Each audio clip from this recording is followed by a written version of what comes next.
Rukun iman dalam perkara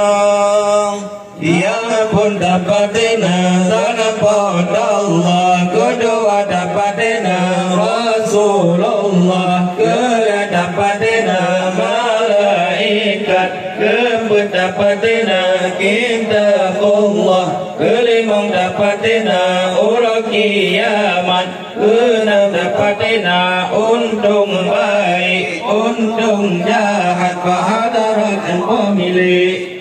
Contoh yang rukun syahadat perkara yang pun dasabina tanah pada Allah, kedua dasabina sifat Allah, kelima dasabina budi Allah, keempat isbar benar Nabi sekalian ibad kalau nak beri padumba konai tentang tujuh bagonyan ya puna ujian kedua ilaun kele iakrum kepuna mojang naso dua kulah kelimang mata keenam mun ketujuh ibu kuasa judi lerada. Rukun banu padum perkara dua perkara tentang dua perkaranya